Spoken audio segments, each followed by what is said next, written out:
नमस्कार. शोभेंद्र माशांची मत्स्यबीज निर्मिती व संगोपन हा एक जो नवीन व्यवसाय आहे.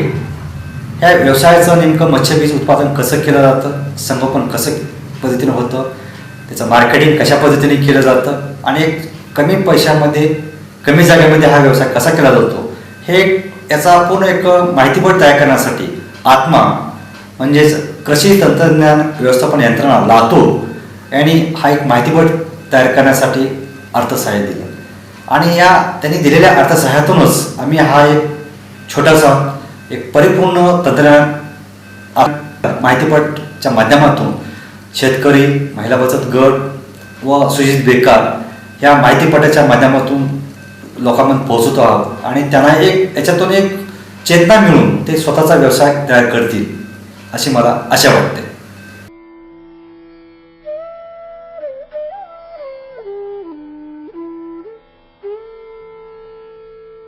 आशिया खंडातील सिंगापूर, हाँगकाँग, मलेशिया, थायलंड, श्रीलंका हे देश शोभिवंत माशाच्या निर्यातीत अग्रेसर आहेत. या उलट भारतामध्ये या व्यवसायासाठी लागणारी विपुल साधन सामुग्री उपलब्ध असून रोजगार क्षेत्रामध्ये मोठ्या प्रमाणात संधी उपलब्ध होऊ शकतात.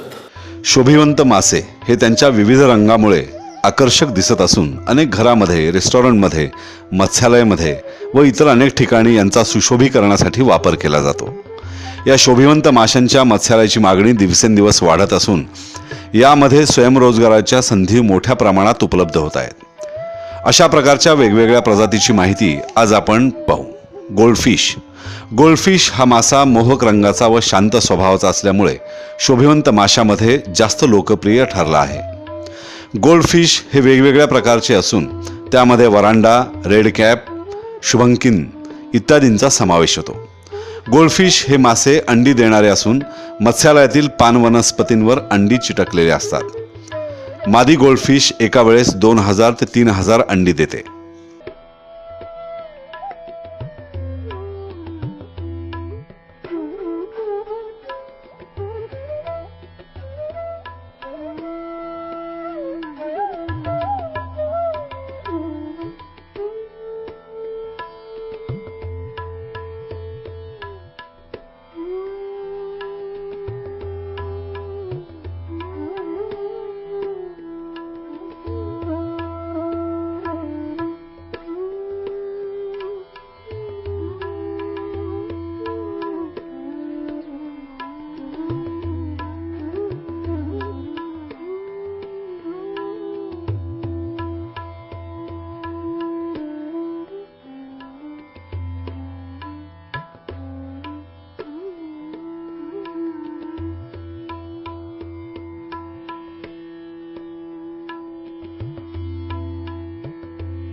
ज्वेलफिश हा अंडी देणारा शोभिवंत माशांच्या प्रकारात मोडत असून त्याचा रंग अतिशय आकर्षक व चकाकणारा असल्यामुळे त्याला ज्वेलफिश म्हटले जाते.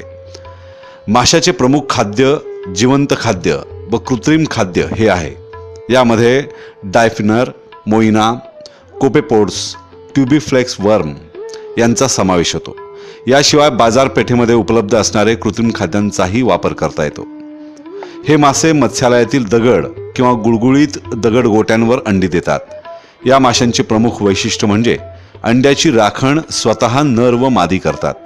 जेलफिश या माशाचे दुसरे वैशिष्ट्य म्हणजे हे मासे प्रजननक्षम झाल्यावर त्यांचा रंग गडद तांबूस तपकिरी होतो.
गप्पी मासा.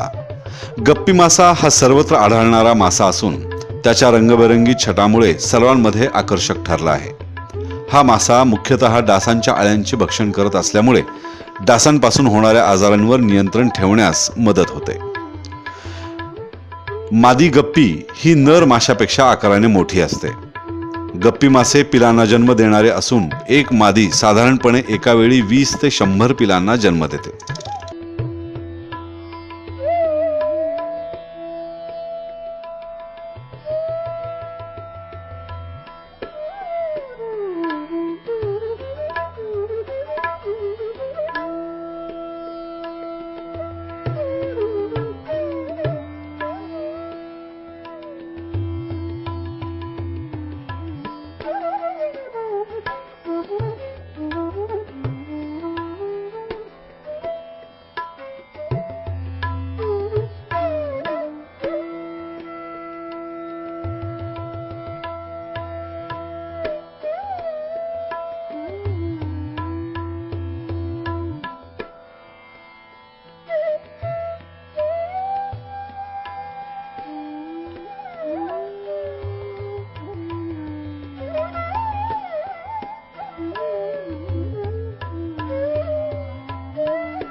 मोली मासे.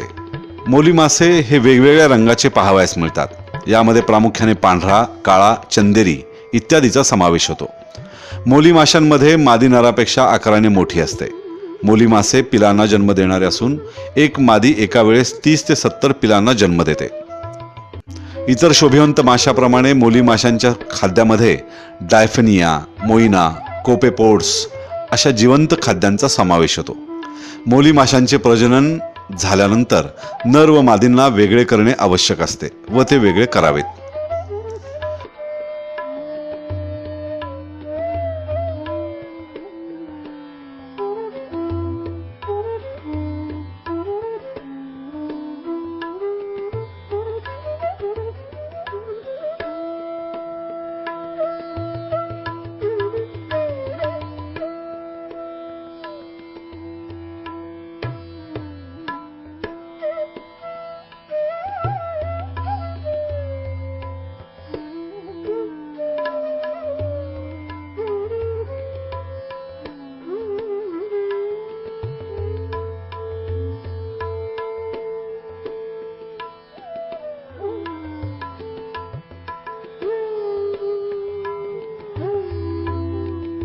गौरामी. गौरामी हे मासे अतिशय सुंदर असतात. यामध्ये प्रामुख्याने ब्ल्यू गोरामी, डार्क गोरामी व किसिंग गोरामी यांचा समावेश होतो. हे मासे अंडी देण्यासाठी तरंगणाऱ्या पान वनस्पतींच्या खालच्या बाजूस बुडबुडे तयार करून त्यामध्ये अंडी सोडतात. नर गोरामी मासा हा अतिशय देखणा असतो. नर गोरामी हा मादीने दिलेली अंडी सुरक्षित ठेवण्यासाठी बुडबुड्यांची घरटे तयार करतो.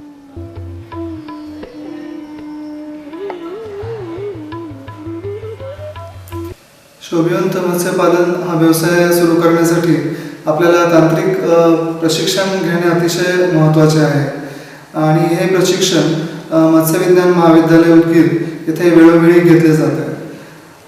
हे प्रशिक्षण घेत असताना वेगवेगळे विषय इथे प्रशिक्षणामध्ये शिकवले जातात. वेगवेगळ्या गोष्टींवरती त्यांचे प्रात्यक्षिक घेतले जातात. त्यामुळे प्रशिक्षण घेऊन हा व्यवसाय सुरू केल्यास नक्कीच चांगला व्यवसाय आपण सुरू करू शकतो.